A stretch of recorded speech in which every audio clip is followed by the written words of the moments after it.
ናብ ቤት እግዚአብሔር መጻኹም እግዚአብሔር ኩሉ ግዜ ከምቲ ንብሎ እንታይ እዩ ሰናይ ስለ ዝኾነ መሓሪ ረዳእ ስለ ዝኾነ ብህይወት ኣለና አምላክ መስገን ካብቲ ደው ዘበልና ትምህርትና ክንቅጽል ኢና ብዙሕ ግዜ ሰይጣን ብክልተ መንገዲ እዩ ትናቱ ሓሳብ ትናቱ መደብ ወይ ከዓ ስሕተት ናብ ቤተ ክርስቲያን ዘእቱ ኢልና ርኢና ነርና ሰባት ብዛዕባ ምድሓኖም ጌጋ ዝኾነ ርዲኢት ክህልዎም እንታይ ይገብር ይጽዕር ሰብ ገላትያ ብእምነት ድሒኖም ክንሶም ግን ሕጊ ተዘይ ወሲኽኩም ተዘይ ተገዚርኩም ምድሓንኩም እንታይ ይከውን ኢልዎም ሙሉ ኣይከውን እዩ ኣብ ናይ ሮም ማሕበር እውን ከምኡ ኢልና ርኢና ነርና እታ ማሕበር ኣብ ክንደይ ተመቂላ ኣብ ክልተ ነቲ ሓሳባት ከዕሪሉ ጳውሎስ ነቲ ደብዳቤ እንታይ ከም ዝገበሮ ከም ዝጸሓፈሎም ጽሩይ ወንጌል ክነግሮም ከትሕዞም ደልዩት መልእኽቲ ከም ዝጸሓፎ ኢልና ርኢና ነርና ሰባት እንደገና ናይ እግዚአብሔር ባህርን ስብእና እንታይ ይገብርዎ ብጌጋ ክርድእዎ ሓደ ካብቲ ዝተዘራረብናሉ እንታይ ናይ ኢየሱስ ክርስቶስ መንነት ኩሎም እምነታት ከይና ተጠንቂቕና እንተርኢናዮም ንመን ክጻረሩ ኢና ንርኢ ንክርስቶስ ስለዚ እንታይ ኣብ ዝሓለፈ ዘመናት ቤተ ክርስቲያን በዚ ነገር እዚ ልዕሊ 4 ኣኼባ ከም ዝተኻየደ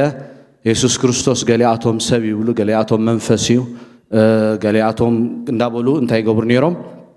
ይምህሩ ነይሮም ብዛዕባ ኣብቲ ዝሓለፈ ሶም ርኢና ነርና ስለዚ ኣብዚ ነገር እዚ ከዓ ሰብ እንታይ ክህልዎ ጌጋ ርዲኢት ክህልዎ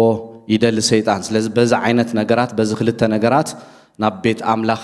ስሕተት ከም ዘምጽእ ኢልና ርኢና ነርና ብዝሓለፈ ግዜ ኣብዚ ዓይና ተጣቢልና ስላሴ ብሓደ ናይ ሰላምን ናይ ጸጋን ምንጭ ምዃኖም እንታይ ይብለና ዮሐንስ ይገልጸልና እንታይ ኢሉ ገሊጹ ኣሎ ካብቲ ዘሎን ዝነበረን ዝመጽእ ካብቶም ኣብ ቅድሚት ዙፋናት ዘለው ሸውዓተ መናፍስቲ ነቲ ዘሎን ዝነበረን ዝመጽእ ነቦ ተጠቂሙሉ ኣሎ ተቃል ነቲ ኣብ ቅድሚ ዙፋን ዘሎ ሸውዓተ መናፍስቲ ኢሉ ተጠቂሙሉ ዘሎ ኻን መንፈስ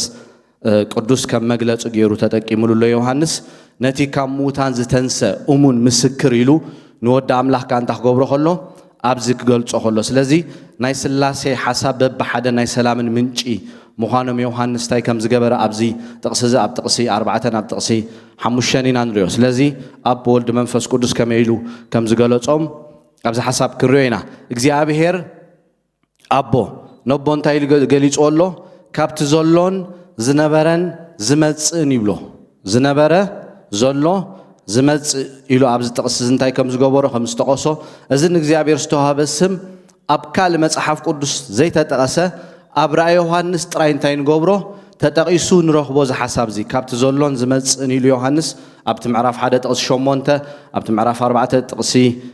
8 ኣብቲ ምዕራፍ 11 ጥቕሲ 17 ኣብቲ ምዕራፍ 16 ጥቕሲ 5 ካብቲ ዘሎን ዝነበረን ዝመጽእን ኢሉ ነቦ ገልጾ ከሎ ኢና ንሪኦ ኣብ ብሉይ ኪዳን ናይ እግዚአብሔር ስም ብስም ይሃወ እንታይ ዝኾነ እዩ ዝተሰረተ እዩ ኣብ ኢሳያስ 41:4 እንታይ ኢሉ ኣሎ ኢሳያስ ክዛረብ ከሎ ብዛዕባ እግዚአብሔር ኣነ መጀመርያ ዘለኹ ዝነብር ንዘለዓለም ኣነ በይነ ኢሳያስ ብዛዕባ ናይ እግዚአብሔር ዕቤት ደጋጊሙ ክጽሕፍ ከሎ እግዚአብሔር እንታይ ምዃኑ ዓብ ምዃኑ መንገድታቱ ከም ዘይምርመር ዝነበረ ዝህሉ ዝመጽእ ከም ዝኾነ ደጋጊሙ ኣብ መልእኽታቱ ኣብ ትንቢት ንእስራኤላውያን እንታይ ከም ዝገበረሎም ከም ዝጸሓፈሎም ይነግረና ኣብዚ ክፍሊ ዝጽሑፍ ዝገልጾ ስም ነቲ ዘይልወጥ ባህር እግዚአብሔር እንታይ ዝገብር ዝገልጽ ንኣብርሃም እንታይ ከም ዝገበሮ ኣብ ኡር ናይ ከልዳውያን ተገሊጹ ጸዊዑ ሃገር ከም ዝገበሮ ከም ዘብዝሖ ህዝቢ ከም ዝገበሮ ኣብ ዘፍጥረት ምዕራፍ 12 እንታይ ክገብር ከሎ ኢና ንሪኦ ኪዳን ከኣትወሉ ከሎ ንኣብርሃም እግዚአብሔር ኣምላኽ ሓደ ሰብኣይ ኣብ ኢሳያስ እውን ከምኡ ኢሉ ሓደ ሰብኣይ ኣብርሃም ኣቦኹም ጸዊዐ ሃገር ገይረዮ ኣብዚ ሕዮ ኣለኹ ኢሉ እንታይ ክገብር ከሎ ገልጾ ከሎ ኢና ንሪኦ ስለዚ ኣብዚ ክፍሊ ጽሑፍ እዚ ዝገልጾ ስም ነቲ ዘይልወጥ ባህር እግዚአብሔር ንሙሴ ክግለጸሉ ከሎ እንታይ ኢሉ ዘለኹ ዘለኹ ኣያም ሁኣያም ነቦኻ ዝተገለጽኩሉ ነብርሃም ጸዋዕክዎ ካብ ኡር ከልዳውያን ጣዖት ከምልኽ ከሎ ተገሊጸ ኣነ ህያው ኣምላኽ ንዓይ ከምልኽ እንታይ ዝገበርክዎ ዝጸዋዕክዎ ኣምላኽ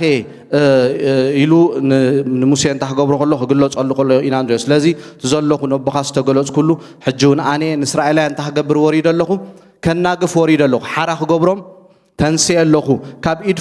ፈርዖን ከዓ እንታይ ክገብሮም እየ ከናግፎም ኢሉ ኣብቲ ዘጻት ዘለኹ ኢሉ ንሙሴ እንታይ ከም ዝገበረሉ ከም ዝተገለጸሉ ኣብቲ ቆጥቋጥ ኣብ ምዕራፍ 3 ዘጻት ይነግረና ኣብ ብሉይ ኪዳን ዝነበረ ሕጂ እውን እንታይ እግዚአብሔር ኣምላኽ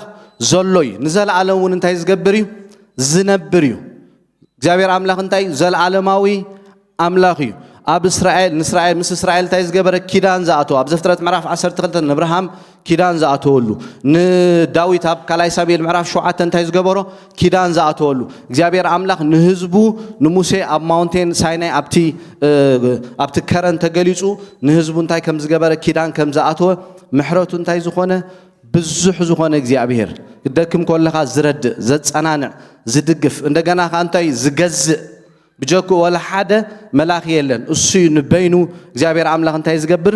ዝገዝ ፈቃር ምዃኑ ولا ኳንተ ሓደግናዮ እንታይ ዝገብር አምላኽ እዩ ዘይልወጥ እግዚአብሔር ነቲ ዘሎን ዝነበረን ዝመጽ እንዳበለ ዮሐንስ ኣብ ዝገልጾ ኾሎ ኢና ህዝቡ በመከራ ክሐልፍ ከሎ ንህዝቡ እንታይ ዝገብር እዩ ዘጸናንዕ ዝድግፍ ዝረድ ህዝቡ ክደኹሙ ከለው ዝሽከም ሓደ ግዜ ሲምሶም ንዝክሮ ኢና ሚዳናያን ነቶም እስራኤላውያን ነቶም ጸላእት ምስዓሮም ምጸመይ ነገረና ምጸመ እንታይ ክኾን ከሎ ኢና ዓቕሉ ምጸወቦ ማይ እንታይ ከም ዝገበረሉ እግዚአብሔር አምላኽ ከም ዘንተዓሉ ኢና ኣብቲ መሳፍንቲ ኸይና ንሪኦ ስለዚ ንህዝቡ እንታይ ዝገብር አምላኽ እዩ ዝድግፍን ዘጸናንዕን እስራኤላውያን ናብ ሙርኮ ተመሊሱ ተወሲዶም ከይዶም ኣብ ዓቕሎም ምጸበቦም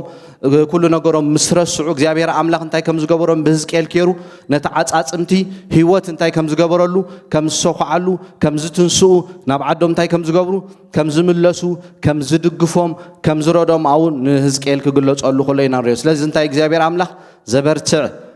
አምላኽ እዩ ስለዚ ካብቲ ዘሎን ዝነበረን ዝመጽን ኢሉ እንታይ ክገብሮ ከሎ ዮሐንስ ክገልጾ ከሎ ኢና ንሪኦ ዮሐንስ መንፈስ ቅዱስ ካብቶም ኣብ ቅድሚ ዙፋናት ዘሎ ሸውዓተ እንታይ ብሎ መናፍስቲ ወይ ከዓ ሸውዓተ ዕጽፊ መንፈስ ብምባል እንታይ ገብሮ ንመንፈስ ቅዱስ በዚ ስም እዚ ክጽውዖ ክገልጾ ከሎ ኢና ንሪኦ ዮሐንስ ንመንፈስ ቅዱስ ዝሃቦ ፍሉይ መግለጺ ፍሉይ ስም እዩ ዮሐንስ ንመንፈስ ቅዱስ ፍሉይ መግለጺ ስም ንምንታይ መሪጹ ኣይርዳእናን እዩ ኣብቲ ሓሳብ ኣይንፈልጥን ኢና ምናልባት ናይ መንፈስ ቅዱስ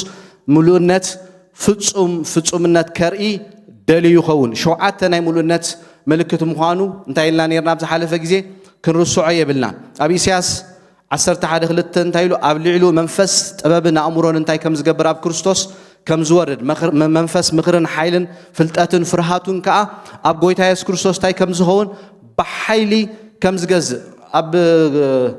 ኣብ ሉቃስ ከይና ክንሪኦ ከለና መንፈስ አምላኽ ተመሊኡ ናብ ገሊላ እንታይ ከም ዝገበረ ከም ዝመጽ ሓይሊ ተመሊኡ ብድሕሩ ኣገልግሎቱ ከም ዝጀመረ መናፍስቲ እንታይ ክገብር ከሎ ካብ ሰባት ከውጽእ ከሎ ትምህርትን ተኣምራትን ንሰባት ክፍውስ ከሎ ተን 3 ዓመትን ፈረቓን ብመንፈስ ቅዱስ ተመሊኡ ኣገልግሎቱ ጎይታ ኢየሱስ ክርስቶስ ከገልግል ከሎ ኢና ንርኢ ኣብ ግብረ ሐዋርያት ከይና ክንሪኦ ከለና መንፈስ ቅዱስ ናባኻትኩም ዝወርድ ሓይሊ ክትቅበሉ ኢኹም ኢሎም ጎይታ ተቐቢሎም እዮም ግን ሓይሊ የድልዮም ነይሩ ንጎይታ ኢየሱስ ክርስቶስ ክገልጽዎ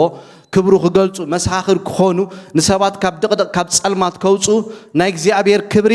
ናይ እግዚአብሔር መንፈስ ናይ እግዚአብሔር ሓይሊ የድልዮም ነይሩ መጽሓፍ ቅዱስ ከይና ክንሪኦ ከለና መንፈስ አምላኽ ንጴጥሮስ እንታይ ገበሮ ብለና ኣብ ምዕራፍ 2 ንኹላቶም መሊእዎም ኣብ ምዕራፍ 4 መሎ ይብለና እስጢፋኖስ ጸጋን ሓቅን መሊእዎ ነበረ ይብለና ኣብ ዓበይቲ ትእምርትን ተኣምራትን ከም ዝገበረ ግብረ ሐዋርያት ምዕራፍ 6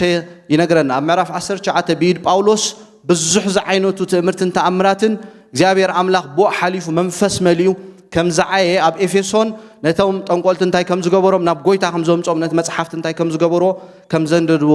ይነግረና ስለዚ ንዮሐንስ በዚ ስም ንመንፈስ ቅዱስ ዮሐንስ በዚ ስም እንታይ ክገብሮ ከሎ ገልጾ ከሎ ኢና ንሪኦ ስለዚ መንፈስ ቅዱስ ኩሉ ከም ዝፈልጥ ኣብ ኩሉ ቦታ ከም ዝነብር ኣብ ወልድ መንፈስ ቅዱስ ማዕረ ስልጣን ከም ዘለዎም ማዕረ ከም ዝኾኑ ብምስሊ ብሓይሊ ብኽብሪ ማዕረ ከም ዝኾኑ ቃል አምላኽ ይነግረና መንፈስ ቅዱስ ንኩሉ ከም ዝፈልጥ በእስትንፋሱ እንታይ ከም ዝኾንና ከም ዝተፈጠርና ኣብ ኢዮብ ከም ኢልናሉ በእስትንፋስ እግዚአብሔር እንታይ ኮይኑ ኣለኹ ኢልናሉ ተፈጢረ ንዓለም ብሓጢኣታት ዝረትዓ ዮሐንስ ክዛረብ ከሎ ንሰባት እንታይ ዝገብር ንሓጢኣቶም መጺኡ ዝረትዕ ንዓለም ብሓጢኣታ እንታይ ዝገብራ ዝረትዓ እቲ መንፈስ ንባሕበራ ዝብለን ዘሎ እንታይ ኢሉ ዮሐንስ ደጋጊሙ ይስማዓ መንፈስ ቅዱስ ይዛረባሉ ክመልስ ክምዕድ ከጸናንዕ እንታይ ይገብራሉ ይእውጃሉ ተን ማሕበራት ንዑ እንታይ ይግበራ ኢሉ ዮሐንስ ገሊጹ ኣሎ ብትመልእኽታቱ ይስማዓ ኢሉ ገሊጹ ኣሎ ስለዚ ንኢየሱስ ክርስቶስ ብምንታይ ገሊጹ ኣሎ ካብቲ እሙን ምስክር በኹር ምዉታን ርእሲ ነገስታት ምድሪ ዝኾነ ኢልዎሎ ነቦ ዝነበረን ዘሎን ኢልዎሎ መንፈስ አምላኽ ሸውዓተ ዕፅፊ ኢሉ ገሊጾሎ ንክርስቶስ ከዓ እሙን ምስክር ሓይሉ ሞት ሲዕሩ እንታይ ዝገበረ ዝተንሰ ኣብቲ ምዕራፍ ሓደ እንታይ ኢሉ ተዛሪቡ ኣነ ኣብ ሞትን ኣብ ህይወትን እንታይ ኣለኒ ኢሉ ስልጣን ኣለኒ ሞይተ ነይረ ሕጂ እንታይ ገይረ ተንስኤ ኢሉ ዮሐንስ ኣብቲ ምዕራፍ ሓደ ክግለጸሉ ከሎ ኢና ንሪኦ ስለዚ ኢየሱስ ክርስቶስ ራእይ ዮሐንስ ዘተኩር ብዛዕባ ኣቦን መንፈስ ቅዱስን ዘይኮነ ብዛዕባ ወልድ ኢየሱስ ክርስቶስ እዩ ብፍላይ ራእይ ዮሐንስ ደጋጊምና ከነጽንዖ ክንሪኦ ከለና እቲ መጽሓፍ 22 ምዕራፋት ዝዛረብ ብዛዕባ ክርስቶስ እንታይ ዝገብር ዝዛረብ ንክርስቶስ ኣጉልሒው ዘርኤና ኣብቲ መጽሓፍ ብዛዕባ ኢየሱስ ክርስቶስ ሰለስተ ነገራት እንታይ ኮይኑሎ ኣብ ጥቕስ እዚ ዮሐንስ ገሊጹሎ ተገሊጹሎ እሙን ምስክር ኢልዎሎ ክዛረብ ከሎ እንታይ ኢልዎ ካብቲ እሙን ምስክር በኽሪ ምዉታን ርእስ ነገስታት ዝኾነ ጎይታ ኢየሱስ ክርስቶስ ኢሉ እንታይ ከም ዝበሎ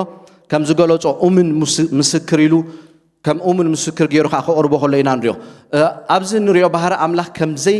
ሕሱ ኢና ንርኢ ብዚ ሓሳብ እዚ እግዚኣብሔር ኣምላኽ እሙን ምዃኑ ጎይታ ኢየሱስ ክርስቶስ እውን እሙን ከም ዝኾነ ገለገለ ጥቕስታት ኣብ መጽሓፍ ቅዱስ እግዚኣብሔር ኣምላኽ ነቲ ዝበሎ ከምዘይ ቅይሮን ከምዘይ ሕሱን እግዚኣብሔር ነቲ ዝበሎ ከም ዝገብርን መጽሓፍ ቅዱስ ይነግረና እዩ ተቐሚጥዎ ዘሎ ከዓ እሙንን ሓቀኛን ይብሎ ኣብ ኣምበላይ ፈረስ ተወጢሑ ክመጽእ ከሎ ዮሐንስ ክሪኦ ከሎ እዚ ስም እዚ ከም ዝነበሮ ንጎይታ ኢየሱስ ክርስቶስ ኣብቲ ምዕራፍ 19 ርኢዎ ኣብ ዘሆልቅ ምዕራፍ 23:19 ኣምላኽ እንታይ ኢልዎ ኣሎ ከይሕሱ ሰብ ኣይኮነን ከይጠዓስ ከዓ ወዲ ሰብ ኣይኮነን ንሱ ንዝበሎ ኣይገብሮ እንዶ ዝተዛረቦስ ኣይፍጽሞ እንዶ በልዓሚ ብዛዕባ እግዚኣብሔር ክዛረብ ከሎ ኣብዚ ጥቕሲ ዝንዮ በልዓም ናይ እግዚኣብሔር ነቢይ ነይሩ ብናይ ባላቕ ሓሳብ ግን ተታሊሉ ዘይከውን ነገር ገብር ምስ ፈተነ እግዚኣብሔር ኣምላኽ ግን ምስ ተገለጸሉ እግዚኣብሔር ኣምላኽ ከም ዘይሕሱ ከዓ በልዓም ታኽገብር ከሎ ኣብቲ ምዕራፍ ክዛረብ ከሎ ኢና ንሪኦ ኣብ ሮሜ እንታይ ኢልና ኣሎ 3:4 ያ ኣይፋሉን ከምቲ ብቓላትካ ክትጸድቕ ምዝፍረደካ እውን ክትረትዕ ኢኻ ዝብል ጽሑፍ ዳ ኣምላኽ እንታይ እዩ ሓቀኛ ምዃኑ ኩሉ ሰብ ግና እንታይ ይብለና ሓሳዊ ምዃኑ ይርከብ ይብለና እግዚአብሔር ጥራይ ሓቀኛ ወደ አምላኽ ጥራይ እሙን ምስክር በቲ እቲ ዘይሕሱ አምላኽ ቀድሚ ዘመናት ንዘለዓለም ተስፋ ናይ ዘለዓለም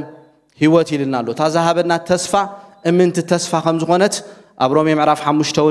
ነጊርና ኣሎ ኣብ ዕብራውያን በተን አምላኽ ክሕስወለን ዘይክእል ተስፋ ኢሉ እንታይ ገብሮ ከሎ ዕብራውያን ገልጾ ከሎ ኢና ስለዚ ንክርስቶስ ዮሐንስ ከም እንታይ ገይሩ ኣቐሚጦ ኣሎ ዮሐንስ እሙን ምስክር ዝበሃል ከመይ ምዃኑ ከርኤና ንክርስቶስ ከም ቁልፊ እሙን ምስክር ገይሩ ከም ምሳሌ ገይሩ እንታይ ገይሩ ኣሎ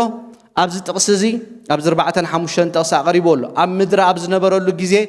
ንእግዚአብሔር እንታይ ብምግባሩ ብምእዛዙ ወዲ ክንሱ እኳ ኣብ ዕብራውያን ምዕራፍ 5 ይብለና ምእዛዝ ተማሃረ ይብለና ሓደ ግዜ ነቲ ቅድሙ ዘሎ ሞት ብዛዕባኡ ክሓስብ ምስ ጀመረ ምስ ተጨነቀ ምስ ጸበቦ ኣብ ጌተ ሰማኒ ደምን ረሃፅን ብሓንሳእ ክሕወት ምስ ከበዶ ዘበርትዕ መልኣኽ እንታይ ከም ዝገበሮ ከም ዝተራዮ ፍቓድካ ክገብር መጽ ፍቓደይ ክገብር ኣይኮንኩን መጽ ዛጽዋ ትሕለፍ ኢሉ ምጸለ ብድሕሩ እንታይ ከም ዝበሎና ኣምላኽ ፍቓድካ ይኹን ኣብ ህይወተይ እስኻ ዝበልካዮ ኣብ ህይወተይ ይፈጸም ኢሉ ንኣቦ ብምእዛዙ እንታይ ከም ዝገበሮ ከም ዘራዮ እሙን ምስክር ኮይኑ ነቦ እንታይ ከም ዝገበሮ ኣብዚ ምድሪ ከም ዘግሃዶ እግዚአብሔር ሓደ ይራዮን ሓደ ወዱ ኣብ ሕቑፉ ዘሎ ግን እንታይ ገይርዎ ብለና ኣግሂድዎ ብለና ሞት ኣብ ቅድሚኡ ከሎ ንኽመውት እንታይ ዝገበረ ፍቓዱ ዝሃበ ፈትዩ ኣብ ዮሐንስ ምዕራፍ 10 ታይልና ኣሎ ህይወተይ ፈትየ ዝህብ ባዕለይካ እንታይ ገብረ ኢሉ ከተንሳያ ኢሉ ኣፍቂርና ስለዝፈተወና ኣብ ክንዳና ክመውት ፍቓዱ እንታይ ከም ዝገበረ ከም ዝሃበ ኣብቲ ወንጌላት 4 ይነግረና ንኣምላኽ ዘለዎ እሙንነት እንታይ ገይሩ እዩ ኣርዩ ኣብዚ ምድሪ ምስ መጸ ካብታ ዝተወደደላ መዓልቲ ክሳዕ ናብ ጎይታ ዝኸይድ ብዘይ ናይ እግዚአብሔር ብፍቓዱ ዘይኮነ ብናይ እግዚአብሔር ፍቓድ ንኣምላኽ እንታይ ከም ዝገበረ ኣስሚርዎን ተኣዚዙን ከም ዝኸደ ኢና ንሪኦ ስለዚ ዮሐንስ እሙን ምስክር ኢሉ ንጎይታ እንታይ ከም ዝገበሮ ከም ናትና ኣብነት ገይሩ ከም ዘርአየና ይነግረና ከምቲ ንኣንጢጳስ ዝገጠሞ ጎይታውን ተገጠሞ ክሳዕ መወዳእታ እንታይ ኮይኑ እሙን ኮይኑ ህይወቱ መዓዛ ሽታ ገይሩ ኣብ ኤፌሶን 5 ከም ኢልና ኣሎ ንኣቦ እንታይ ገይሩዋ እዩ ሂብዋ እዩ ንሕና እንታይ ክንከውን ምስ ኣምላኽ ክንዕረቕ ዓመፅቲ ኢና ነርና በደልቲ ኢና ነርና ጸላእቲ ኣምላኽ ኢና ነርና ኣምላኽ ግን ብወዱ ብክርስቶስ ገይሩ ምስ ርእሱ እንታይ ገይርና ኣተዓሪቕና ጎይታ ኢየሱስ ክርስቶስ እሙን ኮይኑ ነዚ ነገር እዚ ከም ዝፈጸሞ ዮሐንስ እሙን ኢሉ ክገልጾ ከሎ ኢና ንሪኦ ንኻልኦት ብዛዕባ እግዚኣብሔር ደፊሩ እንታይ ይገብር ነይሩ ይምስክር ነይሩ ናብዚ ምድሪ ብመንፈስ ተቐቢኡ ምስ መጸ ንፈርሳውያን ወላ ሓደ ሰብ ክዛረቦም ክትንክፎም ዝኽእል ሰብ ኣይነበረን ዝተማሃሩ ሰባት እዮም ነይሮም ኣብቲ መጽሓፍ ካብቲ ናቶም ወንጌላት ኣብቲ ወንጌላት ከይና ክንሪኦ ከለና ምሁራን እዮም ነይሮም ብቐሊሉ መጺኻ ክትረትዖም ኣይትክእልኒ ኢኻ ፍልጠት ኣለዎም ጎይታ ኢየሱስ ክርስቶስ ግን ብመንፈስ ተቐቢኡ መጺኡ እንታይ ክገብሮም ከሎ ኢና ንሪኦ አንቱም ልቑሉቃት ጉቡዛት እንዳበለ ክእርሞም ክግስጾም ከሎ ኢና ንሪኦ ደፊሩ ብትብዓት ነታ መንግስቲ እንታይ ከም ዝገበራ ከም ዝገለጻ ብዘይ ፍርሃት ቦልድሊ ኮይኑ ናይ እግዚአብሔር ባህር እንታይ ከም ዝገበረ ኣርኢዩ ሰቢኹ መስኪሩ ከም ዝኸደ ኣብቲ ወንጌላት 4 ኢና ንሪኦ በዚ ምኽንያት እዚ እንታይ ከም ዝኾነ ናይ ሞት ፍርዲ ተፈሪዱ ተፈርደ ህይወቱ ከዓ ኣብ ክንዳና እንታይ ከም ዝገበረ መስዋዕት ገይሩ ከም ዝሃበ ይነግረና ከምቲ ጎይታ ንእግዚአብሔር ኣቦ እሙን ምስክር ዝኾነ ንሕና እውን ኣብ ኩሉ እሙናት ምስክር ክንከውን እዩ ፀዊዕና ዘሎ ዮሐንስ ጎይታ ኢየሱስ ክርስቶስ እሙን ምስክር ኢሉ ጥራይ ይኾነን ክሓልፎ ደልዩ ዘሎ ካብዚ ሓሳብ እንምሃሮ ልክዕ ከምቲ ወዲ ንኣቦ ተኣዚዝዎ ኣብዚ ምድሪ ኣስሚርዎ ዝኸደ ንሕና እውን ንእግዚአብሔር ኣምላኽና ከምኡ ክንእዘዝ ኢና ተፀዊዕና ስጋና ህያው ቅዱስ መስዋዕት ጌርና ክንህብ ፍቓድና ከነግዝእ እሱ ክገዝኣና ሓሳባቱ መደባቱ በኣና ሓሊፉ እንታይ ክገብር ክፍፅም እዩ ህይወቱ ይብና ዘሎ ስለዚ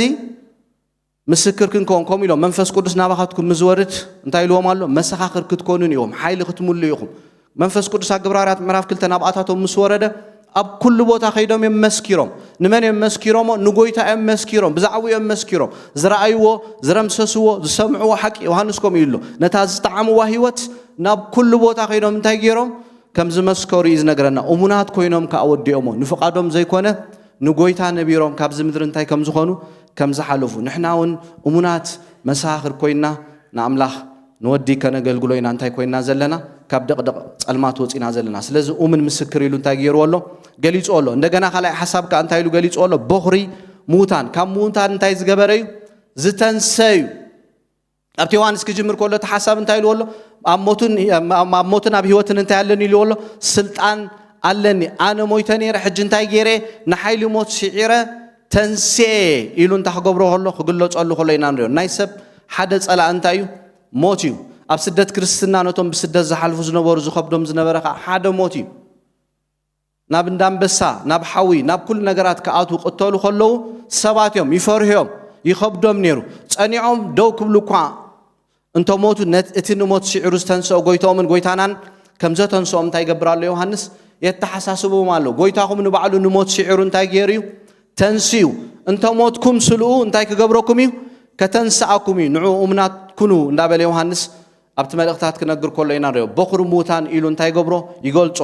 ኣብ ሞትን ኣብ ህይወትን ከዓ ብጀካ ወዲ ኣምላኽ ካልእ ስልጣን ዘለዎ ሰብ የለን ዋላ እቶሞትና ንሕና ተስፋ ኣለና ኣሕዋቴ ዋላ ህይወትና ሰባት መፂኦም ተወሰዱ ተስፋ ኣለና እነደንግፅ ኣይኮናን ኣምላኽ ምስ ሞትና እንታይ ክገብረና እዩ ከተንስኣና እዩ ኣቀዳይ ቆሮንቶስ ምዕራፍ 15 ብዛዕባ ትንሳኤ ሙታን የለን ኢሎም ክምህሩ ምጀመሩ ጳውሎስ ክግስጾም ከሎ ኢና ንሪኦ ትንሳኤ ሙታን ኣሎ እንተዘይህሉ ነይሩ ንምንታይ ደኣ እሞ ኣብ በዓል ኤፌሶን እዚ ኩሉ መከራ ሓሊፈ ኣነ ክንትስኢና ሓደ መዓልቲ እቲ ንሞት ስዒሩ ዝተንሰ ሓደ መዓልቲ ክምለስ እዩ ንሕና እውን እንታይ ክንከውን ኢና ክንትንስኢና ኣብ ኣየራት ምስኡ እንታይ ከም ንኾን ኣብ ተሰሎንቄ ከም እንራኸብ ነጊርና ኣሎ ኣብ ቆሮንቶስ ክዛረብ ከሎ እዚ ሓላፊ ዘይሓልፍ ምስ ዝለብስ እቲ መዋት እውን ዘይመውት ምስ ዝለብስ ሽዑ እቲ ጽሑፍ ሞት ብዓወት እንታይ ክኸውን እዩ ክወሓጥ እዩ ዝብል ክፍጸም እዩ ኦ ሞት ኣበይ ኣሎ ብልሕኻ ኣንታ ሲኦል ኣበይ ኣላ ዓወትካ ብልሒ ሞት ሓጢኣት እዩ ሓይሊ ሓጢኣትካ እንታይ ኢልዎ ኣሎ ሕጊ እዩ ሓጢኣት ናብዚ ምድሪ ምስ ኣተወ ሰብ ሓጢኣት ምስ ገበረ ናብ ዓለም እንታይ ከም ዝመፀ ሞት ከም ዝመፀ እግዚኣብሔር ኣምላኽ ንኣዳም ክፈጥሮ ከሎ ክመውት ኣይኮነን ፈጢርዎ ነይሩ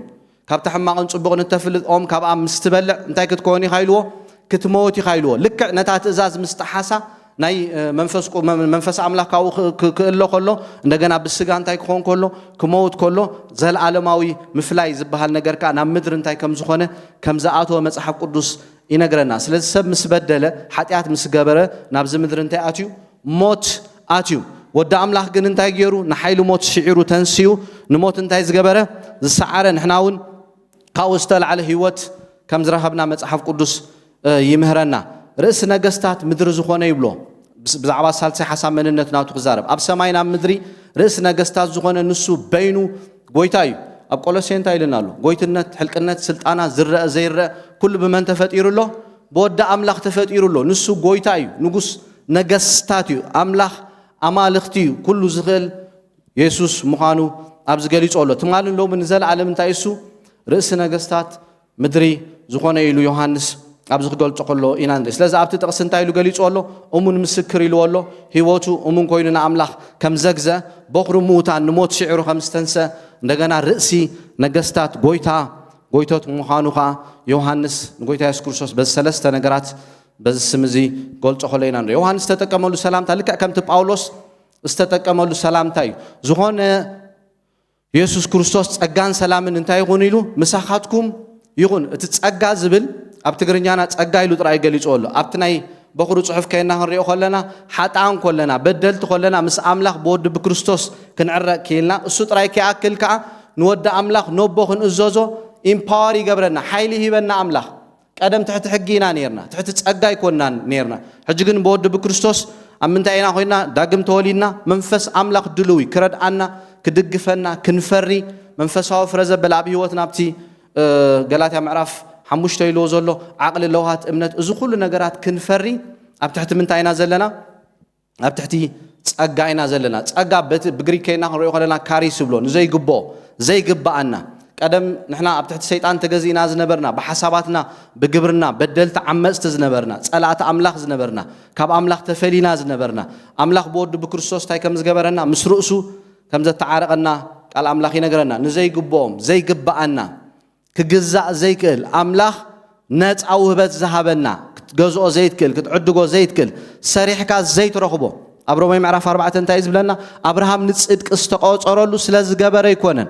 سلاز آمن أنت يكون اللو بلنا نتصدقي تقاط أرلو يبلنا أبقلات هم عرف سلستهم باولوس أمشي ولا بزعبنا إمنت كزارب كجلس إلو مالتي سلازي نت أو هبت كاب أملاخ استقبلناه موجوس أبا أملاخ زرخنا كاب كلا سفت إيمون تايزخانة وتصع زخانة نجر سبر أسمس أملاخ أنتي خوناي كأني سلام كجبراي كأني حتى أتمس جبرا كاب هلون أملاخ أنتي كويني تشوق يقول تعاليو جابير أملاخ جن بود بكريستوس نسب أنتي كم زجبرا كم زملسو أي بخلاتكم من أي بحيلكم من يلنالو زمن كحب جابير ما كحيلنالو أبقى داي قرنطس معرف حد بأمنة دحين كان أملاخ كتفلتون نفقادو كتنبرن زغل تتأجايلو قليش أوزله سلذ السلام يلول ندجنا تحسب تخلي حسب كتأجان سلام كأقبل كله تبجري كينا هنري أقولنا تعانى زبوكم سلام عالم كم تبوكم سلام ما يكون نيلنا له سب زدليو نجر بملؤ تمني ولا انترخب أوشت سلام كركب يكلني ولا يسرح ولا يمهر نتزحسب ونجر كبوصح ولا يفتن مسبوصحه كعجب يكلني مليسو كال نجرات يزدلي زمنه مصحف قدس ግን እንታይ ይልና ኣሎ አምላኽ ወደ አምላኽ ዝበና በመንፈሱ ግን ዓለም ከም ትበና ሰላም አይኮነን ኣብቲ ናይ ውሽጥ ሰብና እግዚአብሔር አምላኽ በወዱ በክርስቶስ ታይገርሎ ሰላሙ አፍሲስልና ኣሎ ጳውሎስ ክዛረብ ከሎ በጎይታ ተሐጎሱ ደጊመን እንታይ ይብላለሁ ተሐጎሱ ይብላለሁ ይል ኣብ እስር ቤት ይነር ናይ እግዚአብሔር መንፈስ ግን ኩሉን ትኑ እንታ ገብሮ ከሎ ክገዝኦ ኮለይና ንሪኦ ስለዚ ሰብ ኮም ይኮነን ዲዛይን ተገይሩ ብንዋት بنبرت بني عالم نجر كعجب سلام كركبا يكون أنت فتيرو سبنا أملاخ ومسي مس أملاخ وحبرت جبر كله منفس أملاخ حيلهم ولا هلا شعي سب سلام كملا زجمر رؤسو بسلسة سبنا نزجلت أملاخ زقربه أبتي تقصي حموش خين نخري يقولنا نتزف كرنا زلوا كبحاتياتنا وانتهي زجبرنا بلنا بدون مزحات أبنا نجزي أبي ربون منجستن كهناتن كونو زجبرنا كبرن سلطان نزل عالم انت يكون يلولو نوع يكون يسوع كريستوس تاي جبرنا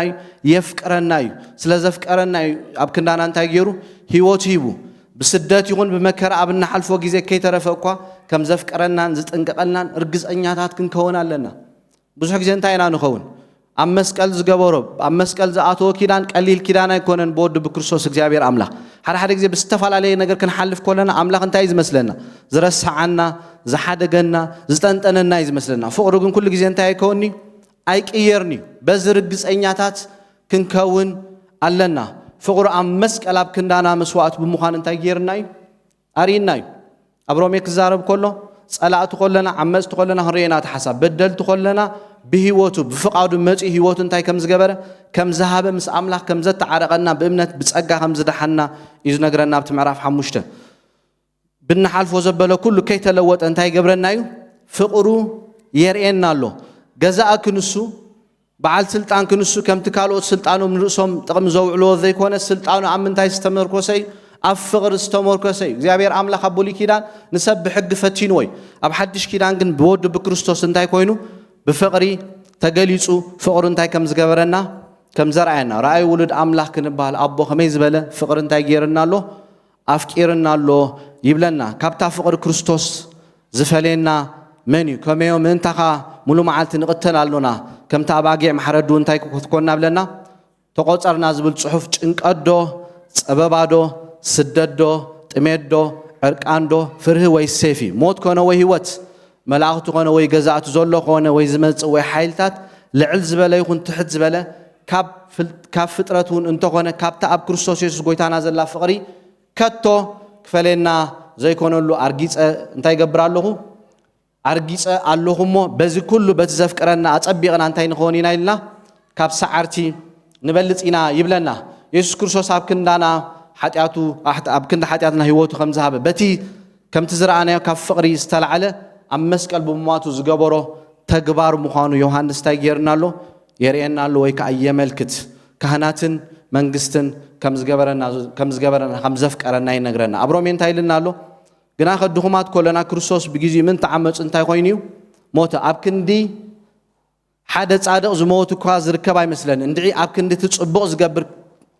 كموز دفر من الباش هيم تسعنا نيخو جناح نحنا جناح حتى عن كلنا كريستوس أبكندنا مويتي مو أملاك تفقرنا عنا بزين تاجروا له يري الله مبارس حج بدوم ومسألة دا كندي كابتي قطعة وازينا زين نحج ألا تقولنا مس أملاك بموت ودون تايكوينا تعارقنا كاب تعارقنا دا كندي بهوت أزينا زين دحن جناح بقول تايس كريستوس بو حج عرق أزرق خبنا بأملاك وننتاي نجبر لنا نمك حلو نمبر بزت راي أيكونن سلزة أملاك برومي معرف حمشته قدامي عدامن كلا عدامن ناجبره باولوس نسبرومي خص فلم كله الناس أصيروا نتاجرنا له بنخلط يوم دا وادا درت حفلنا له فقر أملاك بجيزيو عمز تقولنا أبجيزيو أنتاي كم زخانة يسوع كريستوس أبكنداين أبكنداهمن كم زموته جنا دخومات كلنا زيابير أملاك حجه ونسبات نتحجك الزوج أبزيك قلولو جيزة عقم أبزي بقولهم جيزة دخومات كلنا نأملاك كنسمره خن الزوج أبزين قلولو جيزة أملاك نودو أنتاي كم زجبرنا كم زلا أخلنا منتي عمزتي منتين منتاهم من أنتاي كم زخانة كم زموته بدلتينا أب إفيسون معرف أبت معرف كل تنجيرنا له بحساباتنا بجبرنا أنتاي كم زنبرنا نحن نسأل عن باس كم زنبرنا أبتي توصل نجيرنا له سألات أملاك كم زنبرنا بحساباتنا كنتو كم زنبرنا أملاك جن تعبينا إجزابير فقر مستقلت أتجن أنتاي كم زجبرنا بتسأجا بإمنة كم زر حننا أبت معرف كل ينقرنا أب إفيسون كنا هنريوس لازم أنت عمزتي نانيرنا بدلتي نانيرنا أب كندانا أنتاي كم زخانة يسكرسوس كم زموته ينقرنا سلازم الدخومات عمزتي حتى عن سألا تقولنا قويت يسكرسوس أب كندانا أنتاي كم زخانة هيوتو كم ذهبه صحف قدس قال أملاح ينقرنا يسوع كريستوس منجستن كهناتن غيرنا له أبتي باولوس كزارب كله نجزي أبير أبون منجستن كهناتن انتاي كونكونو زجبرنا إلنا له يوحنا سبت أسخين نخرج يقولنا منجستينا بايد منجست مالت بقدامنا اتنقص نهزبو انتاي مالتيو مجزاء مالتيو بنعوم صبق يرو زردهم هزبيهم نيرهم اتنقص نتي هزبو انت حجبر كله كجز كله أبولي كيدان إسرائيل نجزي أبير منجست خمس نبورو نحنا ونحج نجزي أبير منجستي نصو إذا نقصنا كم زخانة يك على أملاخ زنقرنا أبتنا شحامة جزين تاي كم نجبر مسؤ نشحامة كم نجز نزل علمون مسؤ تاي كم نجبر كم ننبريو قالوا زنقرنا يسوع كريستوس نزمت زمن زمسرتوا منجست تاينا ورستي مخانا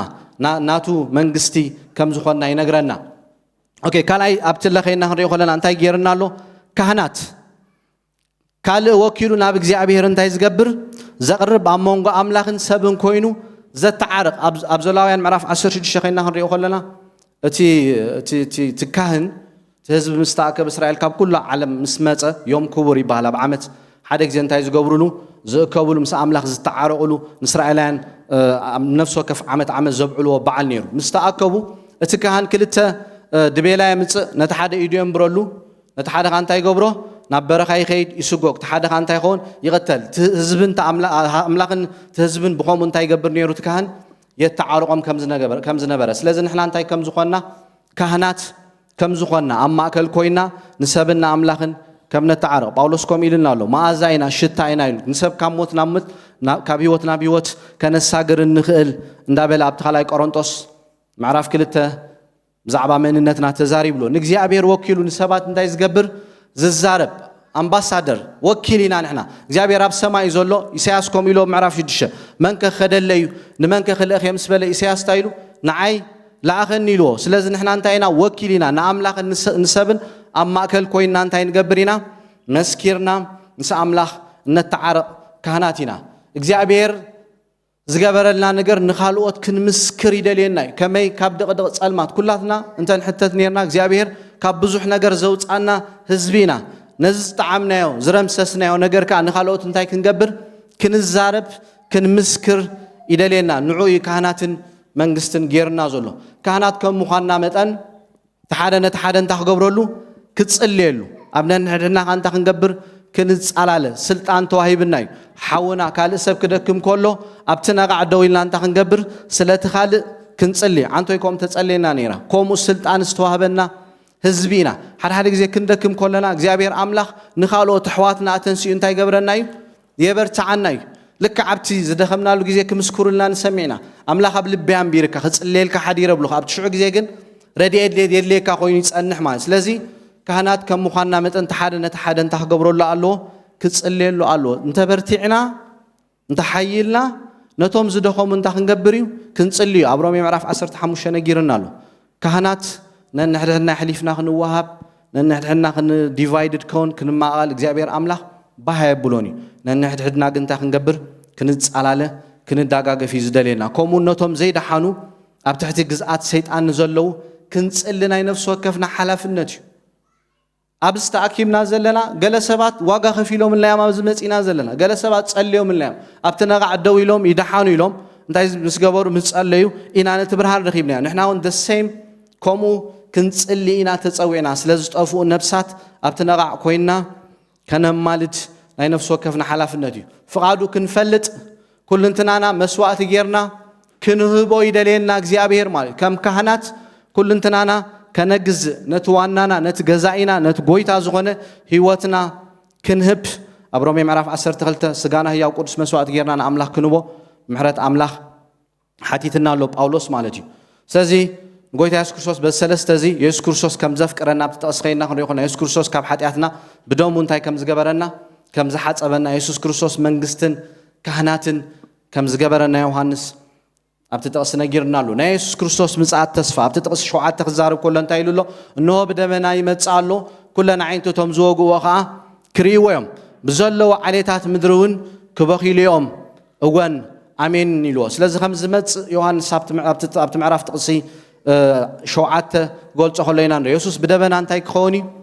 ክምለስ እዩ ንዑ ኢና ንጽበ ዘለና ማራናታ ኢሉ ጳውሎስ ክዛረብ ከሎ ኣብ ብሉይ ኪዳን ብዙሕ ግዜ ደበና ኣምላኽ ኣብ ማእከል ህዝቡ ክንቃሳቐስ ከሎ ምስኡ ዝተሓዝ ገይሩ ኣብ ብሉይ ኪዳን ገልጾ ከሎ ኢና ንሪኦ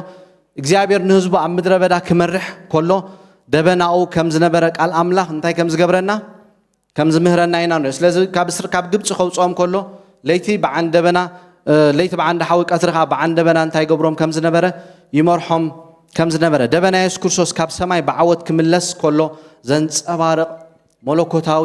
ግርማ እዩ ክመጽእ ከሎ ብከምዚ ዓይነት ነገራት እንታይ ከም ዝኸውን ዮሐንስ ከም ዝረአዮ ከም ዝግለጽ ከም ዝገሃድ ከም ዝምለስ ዮሐንስ ኣብቲ ጥቕሲ 7 ሪእዎ ናይ ጎይታ ምምላስ ንኹሉ እንታይ ዝኸውን እዩ ብጋህዲ ዝረአ እዩ ዝሕባ ኣይኮነን ኣብቲ ቀዳማይ ምጽኣቱ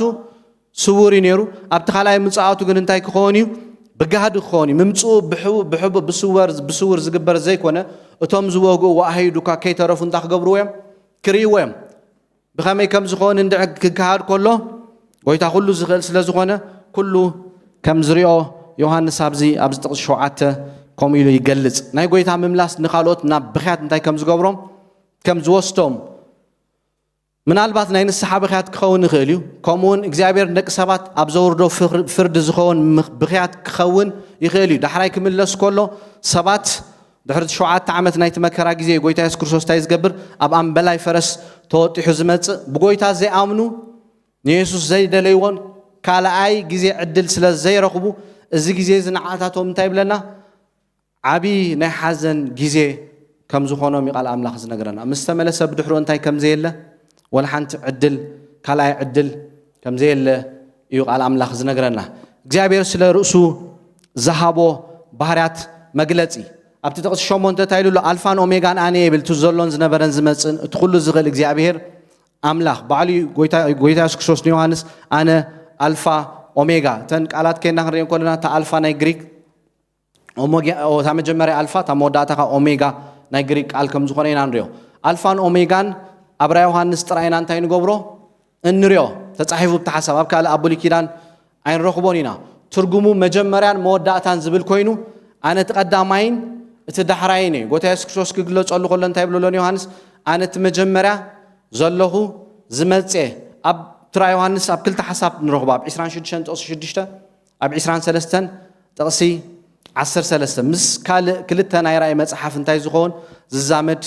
ትርጉም ኣሎ ስለዚ ኣብ ሰለስተ ሓሳብ ኣልፋ ኦሜጋ ኢሉ ጎይታ ኢየሱስ ክርስቶስ ርእሱ ከም ዝገለጸ ይነግረና እስም እዚ ናይ እግዚአብሔር ዘለዓለማውነት እንታይ ዝገብር እዩ ኣጉልሑ ዘርኢ ኢየሱስ ክርስቶስ ትማሊ ሎሚ ንዘለዓለም እንታይ ከም ዝኾነ እሱ ጎይታ ከም ዝኾነ ዘለዓለማዊ ምዃኑ እሱ ኣልፋ ኦሜጋ ምዃኑ በቲ ዝርድኦ ናይ ግሪክ ቋንቋ እንታይ ዝገብሮ ዘሎ ንዮሐንስ መንነቱ ዝገልጸሉ ዘሎ እግዚአብሔር ቅድሚ ኩሉ ፍጥረት እንታይ ዝነበረ ኣብ ሕሉፍ እግዚአብሔር ዘይነበረሉ ግዜ ኣይነበረን መላእኽቲ ቅድሚ ምፍጣሮም ሰባት ቅድሚ ምፍጣሮም ዘኣድማስ ቅድሚ ምፍጣሩ ኢየሱስ ክርስቶስ ኣው ከም ዝነበረ ዘለዓለማዊ ከም ዝነበረ ምስ ኣቦ ከም ዝነበረ ኣብ ምሳሌ ምዕራፍ 8 ነጊርና ኣሎ ኣእምሮና ቅድሚ ፍጥረት ናብ ርሑቕ ዝኾነ ግዜ ዋላ እኳ ክንመልሶ እንተኻልና ክሳዕ እንኽእል ርሑቕ ክንሓስብ ዋላ እንተፈተና እግዚአብሔር ኩሉ ግዜ ኣቦቱ እዩ ነገስታት ይመጹ ይሽዮም ይሓልፉ ንሱ ግን ዘለዓለም ወዲ ኣምላኽ ኣቦቱ ኣብ ዙፋኑ ኮይኑ ዝነብር እዩ ዘለዓለማዊ ኣምላኽ ከም ምዃኑ እግዚአብሔር ናይ ኩሉ ፍጥረትን ታሪኽን ምንጪ እዩ ዮሐንስ ጎይታ ኢየሱስ ክርስቶስ ንዮሐንስ ግለጸሉ ከሎ ከምኡ ዝብሎ ዘሎ ኣነ ኣልፋን ኦሜጋን ካብ ናቱ ወፃኢ ዝኾነ ወላ ሓደ ነገር የለን ዝኸውን እውን ከም ዘየለ ኣብቲ ምዕራፍ ኣብቲ ጥቕሲ ገልጸሉ ከሎ ኢና ንሪኦ ካልኣይ ሓሳብ እቲ ዘሎን ዝነበረን ዝመጽን ኢሉ ኣልፋ ኦሜጋ እቲ ዘሎን ዝነበረን ዝመጽን ኣነ ኢሉ ከም ኣልፋ ኦሜጋ እስም እዚ ኣብ ናይ እግዚአብሔር ዘለዓለማውነት እንታይ ዝገብር እዩ ዘተኩር ወይ ከዓ ዘተኮረ ስም እዩ ኩሉ ዝኽእል እግዚአብሔር ኣምላኽ እዩ ወዲ ኣምላኽ ብዛዕባ ርእሱ ክዛረብ ከሎ እዚ ስም እዚ ኣብ ብሉይ ኪዳን ዝተለመደ ስም እግዚአብሔር ኣብ ናይ እግዚአብሔር ሓይሊ ከዓ እንታይ ዝገብር እዩ ዘተኩር እዩ እግዚአብሔር ብሓይሉ ዓለም ኣብኡ ዘሎን ኩሉን ዝፈጠረ ኩሉ ዝኽእል ከም ዝኾነ ኣቦ ኩሉ ክገብር ከሎ ወዲ እውን እንታይ ከም ዝነበረ ምስኡ ከም ዝነበረ ኣብ ቆሎሴ ዓንቶ የርእየና ኣለና ሕልቅነት ጎይትነት ስልጣናት ዝረአ ዘይረአ ኢየሱስ ወዲ ኣምላኽ እንታይ ከም ዝገበሮ ከም ዝፈጠሮ ኩሉ ከም ዝኽእል ኤልሻዳይ ምዃኑ ኣብ ዘፍጥረት ምዕራፍ 17 ንኣብርሃም ኣነ ኩሉ ዝኽእል ኤልሻዳይ ናይ ሳራ ማህፀን ሙማት ዋላ እኳ እንተረኣኻ ስኻ ኣነ ግን ኣብቲ ዝሞተ ዘርኢ ህይወት ክሰኩዕ ዝኽእል ኣምላኽ እየ ንዓይ ዝኸብደኒ ወላ ሓደ ነገር የለን ልዕሊ 40 ግዜ ዝኾነ ኣብ ኢዮብ ተጠቒሱ ኣሎ እቲ ኩሉ ዝኽእል እንዳበለ ኢዮብ ምስ ዕሩኽቱ ክዘራረብ ከሎ ኣብ መጽሓፍ ኢዮብ ማለት እዩ ስለዚ እሱ ኩሉ ዝኽእል ከም ዝኾነ ኣብኡ እንታይ ገይርዎ ኣሎ ገሊጹ ኣሎ ዝመጽእ ሰሙን ንዮሐንስ ነቲ ራእይ ከመይ ከም ዝተቐበሎ ክንሪኦ ኢና ክንጽሊ ኢና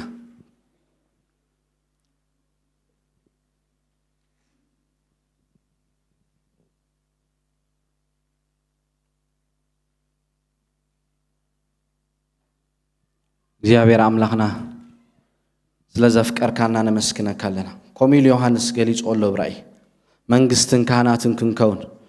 ብደሙ ዝሓጸበና ዘፍቀረና ኢሉ ኣሎ ኣፍቂርካኒ ኢኻ እሞ የመስግነካ ኣለኹ ንበሎ ፈቲዩና እዩ ህይወቱ ሂብና እዩ ኣብ ክንዳና መስዋእቲ ኮይኑ ምስ ኣምላኽ ተዓሪቕና እዩ ጥዑም መዓዛ ሽታ ገይሩ ነቦ ሂብዎ እዩ ዓመፅቲ ጸላእቲ ኣምላኽ ኮለና ካብ ሰማይ ሰብ ኮይኑ ከም ሰብ ኮይኑ ብንብረቱ ተረኺቡ ብለና ኣብ ፊልጵ ኸይድና ክንሪኦ ከለና ክሳዕ ሞት ተኣዚዙ ኣብ ክንዳይ ናብ ክንዳኹሙኒ ህይወቱ ዝሃበ ጎይታ ኣፍቂርና እዩ ፍቅሩ ብግብሪ ዘርአየና ጎይታ ኣፍቂርካኒ ኢኻ እሞ የመስግነካ ኣለኹ ካህን መንግስትናትካ ስለ ዝገበርካኒ የመስግነካ ኣለኹ ህይወት ሂብካ ኣብቲ ነቓዕ ዶ ክብል ስለ ዝገበርካኒ የመስግነካ ኣለኹ በሉ ኣሕዋተይ ኣፍቂርና እዩ ህይወቱ ሂብና እዩ بجاهي بوايب كندانا كابزا حج زلا اكيت عالم كدحنا نايلو هيوتو اب كندانا بجا زهابيلو ولو باولوس نسب غلاتا كزارب كون رانسم اب كندانا مويتي عدانا زخفله مرغمنا زوسد حمامنا زوسد موتنا زوسد فوس ذهبنا بركه ذهبنا ود املاك مسكنك الله كنبل تبارك غويتا تبارك غويتا تبارك غويتا نمسكنك لنا هيوتي كان يخمو تبارك ادحين كان يخمو نمسكنك لنا حواتي يزعدل بزحات ايرخبون بزحات فلاطات بزحات مهوران ايرخبون زعدل زي كابطاوتنا بتياو املاح زملسنا